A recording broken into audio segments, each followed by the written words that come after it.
Kenapa kita nak sangat kepada rahmat Allah? Kerana rahmat Allah lah kita akan masuk surga nanti. Tuan-tuan, kita bukan masuk surga kerana amalan. Kalau masuk surga kerana banyak amalan, tukang sapu Masjidil Haram lebih cepat masuk surga berbanding qadi-qadi, banding mufti-mufti. Sebab dia menyapu pun depan Kaabah, hari-hari memandang Kaabah.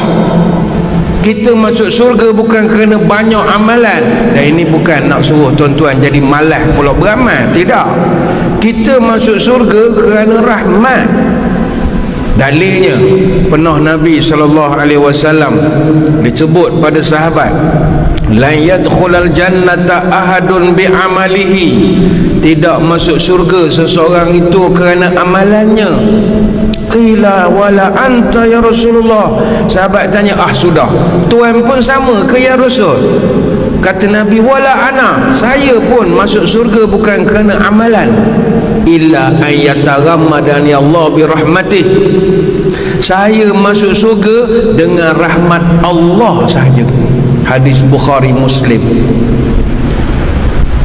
Bahasa mudah begini, kalau masuk surga pakai amalan, mu'allah tak boleh masuk surga. Mu'allah apa amalan dia?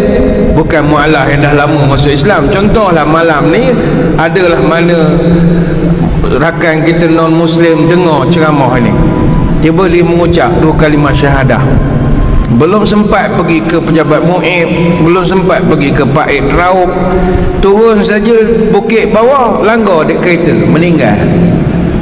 Tuan-tuan agak dia baru lepas mengucap, dia mati masuk surga ke tak? Masuk.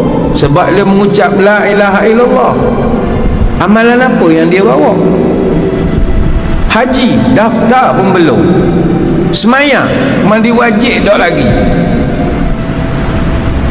sunat pun belum. Bahasa mudahnya. Tapi kenapa dia dapat dekat rahmat surga? Rahmat.